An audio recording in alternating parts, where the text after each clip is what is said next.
Welcome, fellow dreamers. Welcome, fellow followers. Welcome to Northland Homestead.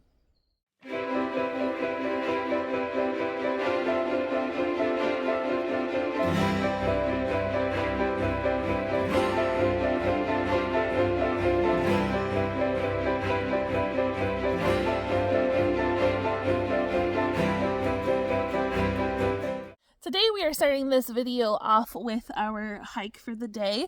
Like we said previously, we are training for doing a backpacking trip. So every day we're trying to go a quarter of a mile further than we did the day before. So today we're going 2.25 miles. So let's get to it. Let's do it. It's a beautiful day, isn't it? Taking a hike every day has been a really rewarding experience. Getting the fresh air and the sun is just magic. We're taking a little break. I wish I didn't need one, and over the past few days I haven't. But for whatever reason today, I'm definitely feeling it a little more in my shins and like calf area and my ankles. So I'm just being sure to kind of take it a little bit easy and rest those muscles and those tendons and things, because I don't want to overdo it and not be able to walk over the next few days.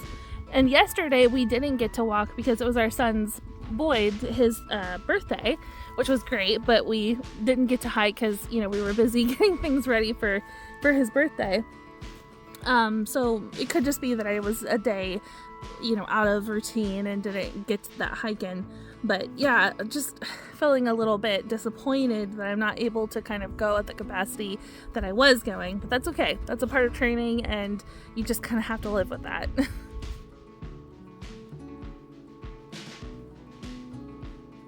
We're so lucky up here in northern Michigan to have so many beautiful views.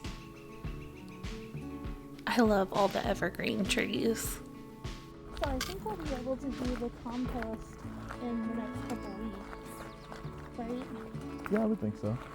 Because I think our last frost date is going to be at the end of May, early June. Wait.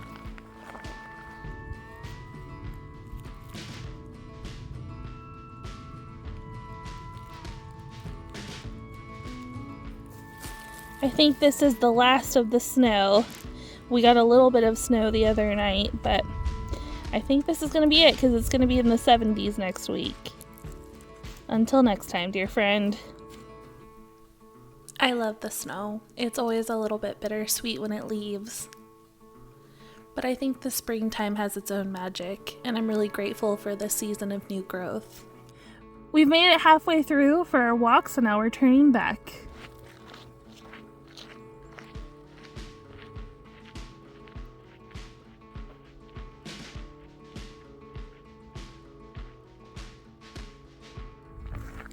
There's not even a cloud in sight today.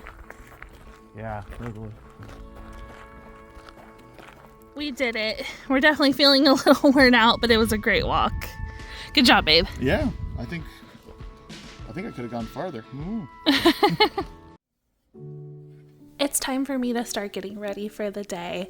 This is one of my go-to cottagecore hairstyles.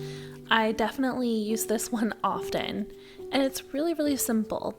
Basically, I just kind of wet my hair a little bit with some leave-in conditioner and some water, and give it a little bit of a scrunch because I have a natural wave to my hair.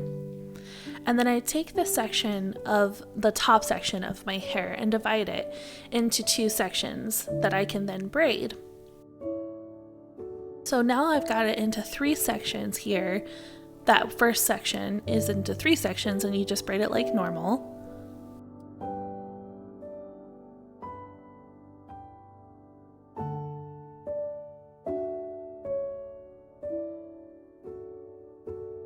And you don't need to braid it all the way to the end because you're going to clip it back, and you don't really want it to be braided at the very bottom. And then I just sort of pancake it a little bit so that it's not so tight. And do the exact same thing on the other side.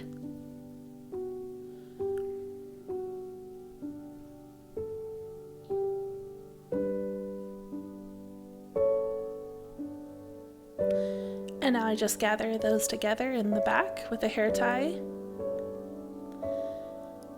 and release the rest of the hair ties because you don't need those anymore. I like to leave my bangs out just for a little bit of face framing. And now let's select our cottagecore dress for the day. I've got a little collection going now, and I absolutely love these dresses. I got this one from Meijer, and it's one of my new favorites. And adding a color coordinated bow is the perfect final touch.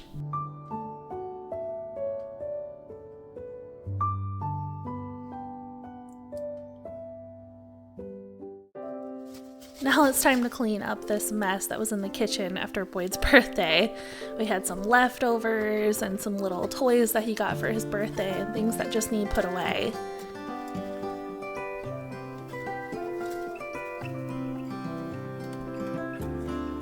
And I'm moving what's left of the cake.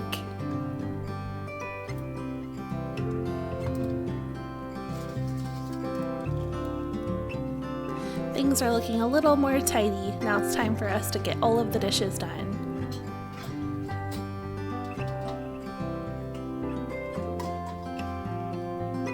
I love adding an apron to the final look of my outfit for the day. It just makes me feel like I'm in my true element. Is it completely necessary? No, but it makes me feel special.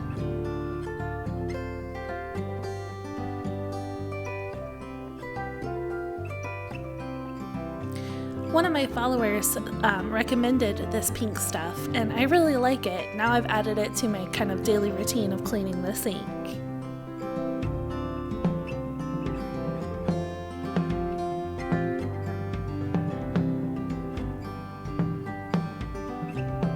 If you noticed the daisy nails that I have on currently, those are just ones that you buy from Meijer and glue on, so if you're interested, you can probably find them at your local Meijer. They're really, really cute and I enjoy them. They did actually last for a couple of days too. I will say they don't last like the acrylics do when you go to get your nails done, but if you're looking for just kind of a quick and inexpensive fix, that's the way to go.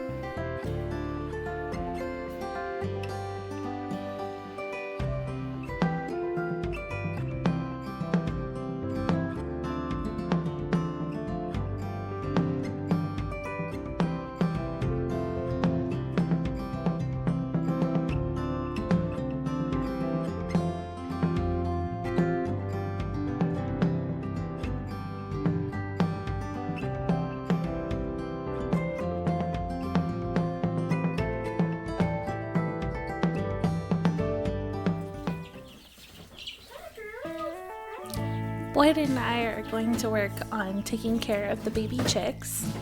Since filming this, they have grown exponentially and are actually outside. But while they were inside, we still had to pick them up and move them from their brooder box into a different box to clean it out. And that's what we're doing here. There you go. Yeah, you're good. You got it. I miss the days where I could pick them up with just one hand. Yeah, there you go.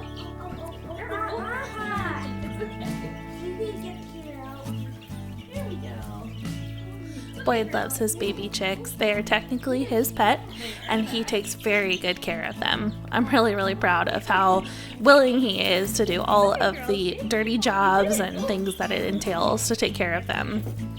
Here we go. Good job. You got her. All right, you want to take the water? Get her some fresh water.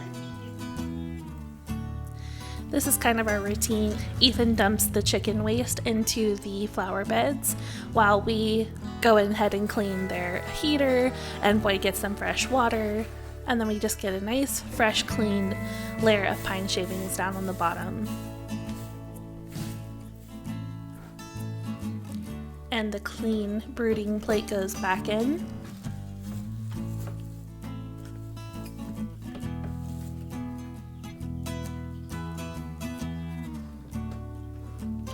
As well as some fresh water. I like to put it on top of the brooding plate because it helps it stay clean. Otherwise, it gets loaded with pine shavings constantly. Now the girls can go back inside their brooding box.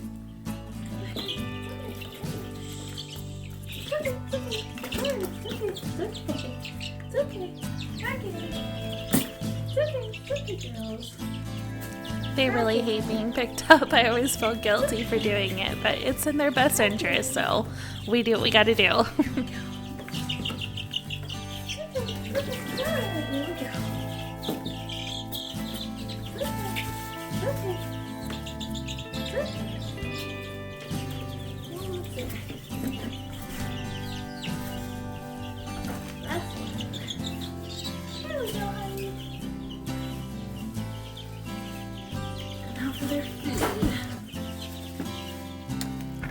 And now I'm just going to top off their food for them.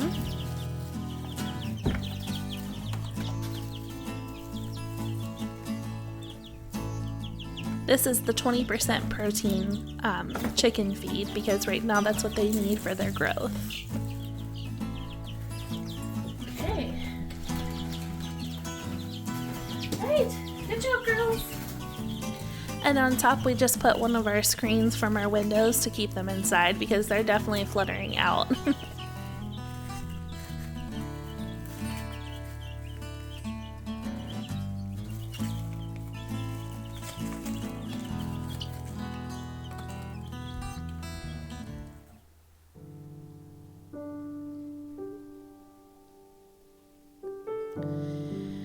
And now it's time to just do some basic chores of laundry. And if you can tell, there is quite a bit of dust up here, which I did not notice until filming this video. And since I've obviously cleaned all of that off, but a lot of that dust is coming from the chickens. They're kicking up a lot of pine shavings and feathers. So all of that was sort of accumulating in the laundry room, but it's since been cleaned.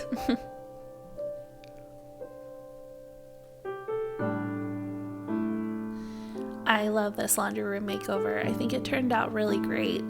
Is it perfect? No, but I really, really love it. And I'm grateful for everything that I've been able to do to my home because I find the more that you do and put your sense of style and taste into your home, the more it feels like home.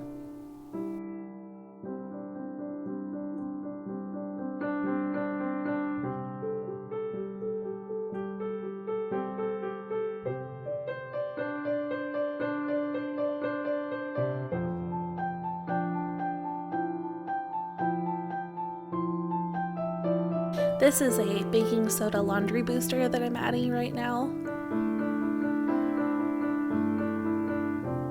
I really like the process of scooping all of these ingredients into the washing machine.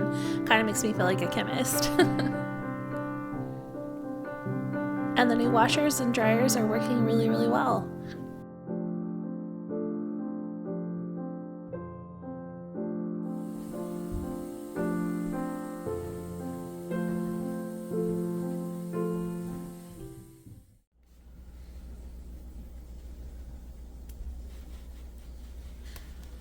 Another springtime task that is repetitive and daily is watering all of these plants.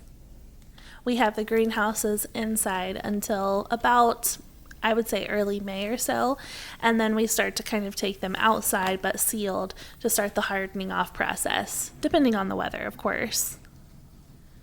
Currently, we're actually planting all of these plants out. But at the time, they were still in the greenhouse, and this was how we watered.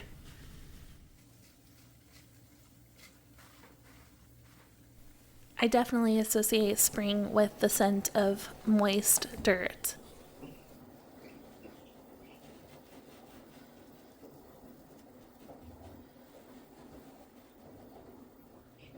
Update on the pepper plants. We do have 3 sprouts.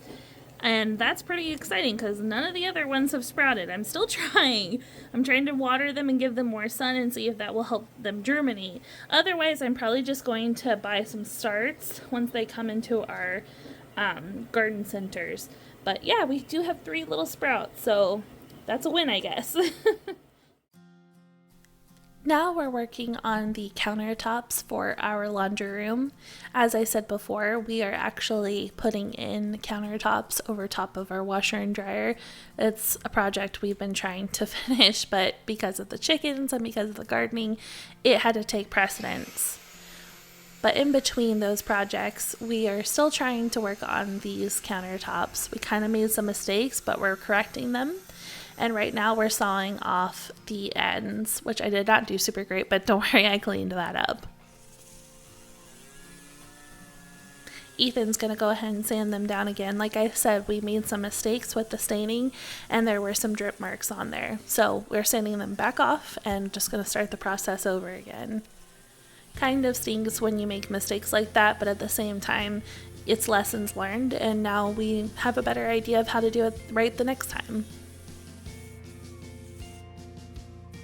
Well, I'm going to attempt to take this tent down, and I'm really curious how long it's going to take me because I've not taken it down yet, and I don't really have a system in place, so let's see what we can do here. We put a tent outside for Boyd's birthday. As you can see from the view here, there was a little happy birthday sign inside that was like science themed. It has like little beakers and things like that because he's our little scientist. But he really wanted to go camping for his birthday, but unfortunately in our area, the campgrounds don't open until May, and his birthday is late April. So we just did it outside in our backyard, and he had a really great time.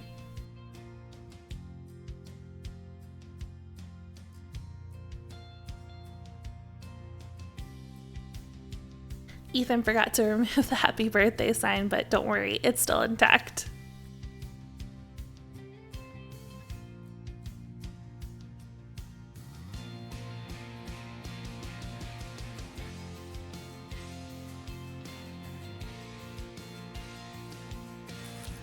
Well, I won't say it was like a glove, but it wasn't as bad as I thought. This tent's actually pretty conveniently put together to where it goes up and down pretty easily, so not bad for a first try, I guess.